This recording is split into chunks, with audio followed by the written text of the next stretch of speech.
তো হ্যালো বন্ধুরা, কেমন আছো সবাই? আশা করছি সবাই খুব ভালো আছো। তো আমি কিন্তু বেশ ভালো না, তার জন্যই আজকে কথাগুলো তোমাদেরকে শেয়ার করতে এসেছি। তো প্লিজ বন্ধুরা পুরো ভিডিওটি দেখতে থাকো, তাহলে বুঝতে পারবে।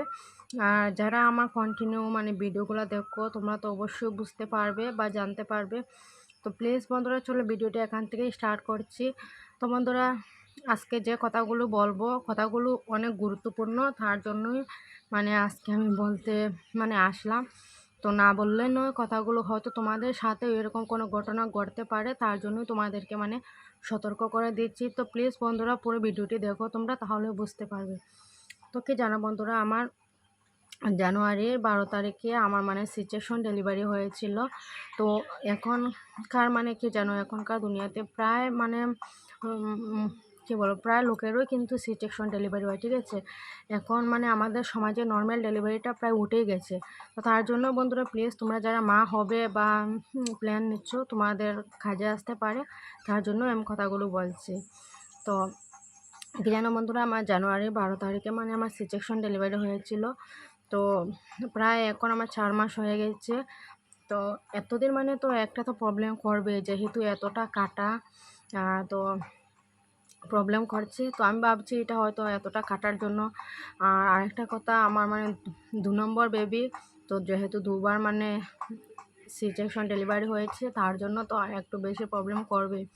তো বন্ধুরা যাই হোক, প্রায় 10-15 দিন থেকে একটু বেশি প্রবলেমটা করছিল। তার জন্য আমি আমাদের পাশে একজন ডক্টর ছিলেন। তো ওনাকে প্রথমে দেখিয়েছি। তো উনি কিছু আমাকে ঔষধ দিয়েছিলেন। তো ঔষধগুলো আমি খেয়েছি। তো ওনার ঔষধ খাওয়ার পর কোনো কিছু আমি আগের মতনই সেম লাগছিল, কোনো আরাম পাইনি। তারপর ওই ডক্টরকে বললাম যে আমি কোনো আরাম পাচ্ছি না। তো ও ডক্টর আমাকে বললেন, তুমি একটা কাজ করো, তুমি সোনোগ্রাফিটা করে নাও, ঠিক আছে। হয়তো তোমার কোনো কিছু ভিতরে রয়ে গেছে বা কোনো জিনিসের জন্য প্রবলেম করছে, ঠিক আছে।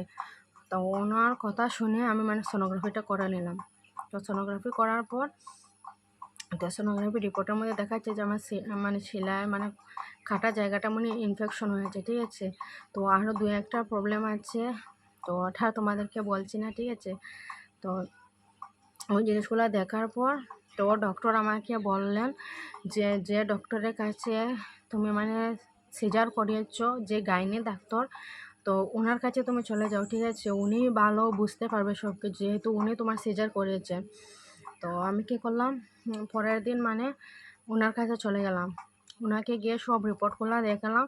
উনি মানতেই রাজি নয় যে আমার শিলার জায়গাতে কোনো কিছু হয়েছে বা কোনো প্রবলেম হয়েছে। কারণ উনি বলছেন উল্টো কথা, উনি বলছেন রিপোর্টটা ভালো নয়। ওই জায়গাতেই আমি সোনোগ্রাফি করে আমার ডেলিভারিটা হয়েছে। 2বার সোনোগ্রাফি করেছে, ঠিক আছে, আমার প্রেগন্যান্সির সময়। ওই জায়গাতেই সোনোগ্রাফি করে উনি আমার ডেলিভারিটা করিয়েছেন, ঠিক আছে। আর ওই জায়গার রিপোর্টটা এখন উনি বলছেন ভালো না, ঠিক আছে। উনি কিন্তু আর উল্টাপাল্টা কথা বলে আমাকে একটু ওষুধ দিয়ে আমাকে পাঠিয়ে দিয়েছেন। উনি আর উল্টাপাল্টা অনেক কিছু কথা বলেছেন। তো ওই যে বন্ধুরা, আমার সোনোগ্রাফি রিপোর্টটা তোমাদেরকে তারাও দেখাচ্ছি।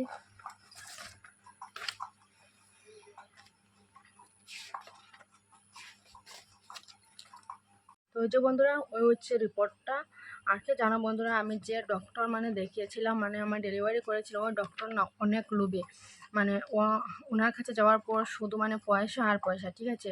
উনি হলেন সরকারি একজন ডক্টর, ঠিক আছে। কিন্তু উনি কী করেন, সিজারের সময় লুকিয়ে পেশেন্টের কাছ থেকে টাকা নেন, ঠিক আছে। তো আমাদের কাছ থেকেও কিন্তু উনি লুকিয়ে টাকা নিয়েছিলেন। কিন্তু এখন আমার শিলার মধ্যে অনেক প্রবলেম করছে, ঠিক আছে। উনি কিন্তু অস্বীকার করছে, ঠিক আছে। উনি আমাকে বলেছেন যে আবার সোনোগ্রাফি করতে। তো ঠিক আছে, আমি আবার সোনোগ্রাফি করব।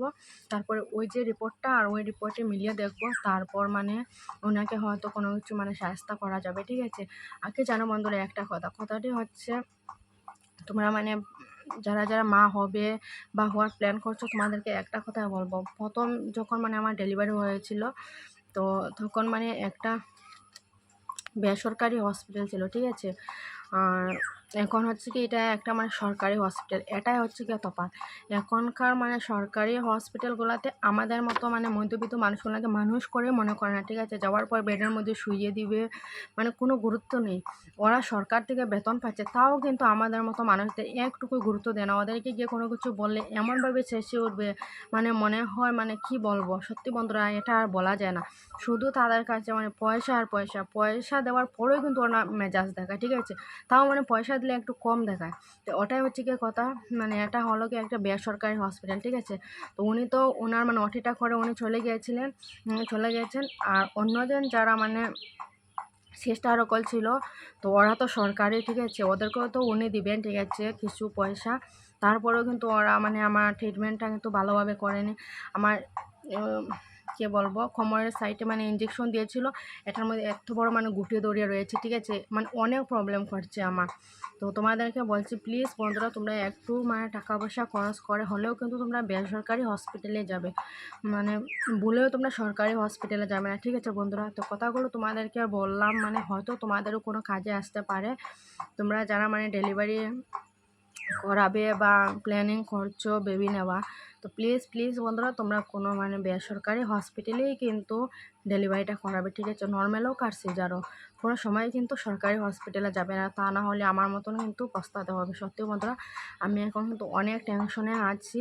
তো উনি তো বলেছিলেন যে এইটা সোনোগ্রাফি রিপোর্টটা কিন্তু ভুল, তো কিন্তু ভুল না, 2-3 জন ডক্টর বলেছেন যে ওই রিপোর্টটা ঠিক আছে, কিন্তু উনি কিন্তু মিথ্যা কথা বলছেন, এখন ওনার উপরে পড়া যাবে তার জন্য। তো বন্ধুরা তোমাদেরকে আর কি বলবো, তোমরা সবাই আমার জন্য আশীর্বাদ করো, আমি যেন তাড়াতাড়ি সুস্থ হয়ে যাই। আর আমি বাইরে থেকে মানে ওরকম ভিডিও বানাই, ঠিক আছে, একটু মনটা খুশি রাখার জন্য। তো প্লিজ বন্ধুরা তোমরা আমাকে আশীর্বাদ করো, আমি যেন তাড়াতাড়ি সুস্থ হয়ে যাই। হ্যাঁ, মনে মনে কিন্তু ভীষণ চিন্তা হচ্ছে, তারপরেও কিন্তু হাসি মুখে থাকি, যেহেতু আমার দুটো বাচ্চা, ওদের দিকে তাকিয়েও কিন্তু আমার খুশিতে থাকতে হবে, ঠিক আছে।